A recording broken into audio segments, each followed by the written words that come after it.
Hello guys, net Hindi toppers में आपका स्वागत है। आज हम देखेंगे इस बुक के बारे में जिसका नाम है हिंदी साहित्य का सरल इतिहास। मैंने स्टार्टिंग में जब आपको सिलेबस बताया था तो मैंने आपको इस बुक का जिक्र भी किया था उसमें कि ये बुक हमें पढ़नी चाहिए क्योंकि ये परीक्षा की दृष्टि से एक नोट्स की जैसी है और ये हमें उस वक्त बहुत काम आएगी जब हम एग्ज़ाम हॉल में बैठेंगे, क्योंकि इसमें बहुत फैक्चुअल चीज़ें दी हुई हैं और शॉर्ट में दी हुई हैं। चलिए देखते हैं। देखिए, ये विश्वनाथ त्रिपाठी जी की किताब है। इसका नाम है हिंदी साहित्य का सरल इतिहास। और में जो सबसे मुख्य चीज़ है ये देखिए, इसका विषय क्रम इम्पोर्टेंट है। देखिए, जैसे आदिकाल है, भक्ति काल है, रीतिकाल है, और इसमें आधुनिक काल, फिर स्वातंत्र्योत्तर हिंदी साहित्य, इतनी चीज़ें हैं। और इन सबको पढ़ने के बाद आपको एक बेसिक नॉलेज हो जाएगी। जैसे देखिए, आदिकाल कितने छोटे उसमें दिया हुआ है कि 10 पेज में ही आपको सारी चीज़ें समझ आ जाएंगी कि आदिकाल क्या है, उसकी सामाजिक स्थिति।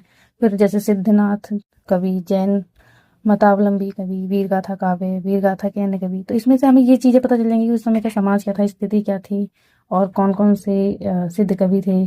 तो सिद्ध साहित्य क्या लिखा गया, नाथ कवि है तो नाथ साहित्य में क्या है, जैन धर्म के बारे में।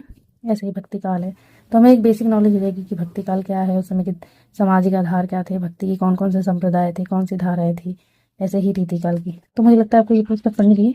और बहुत ही देखिए, जैसे मैं आपको बोल रही थी, जैसे ये देखिए, जैसे हम देखें, हम जैन जैन धर्म के बारे में दिया हुआ है। तो इसमें देखिए मुख्य मुख्य रचना दी हुई है।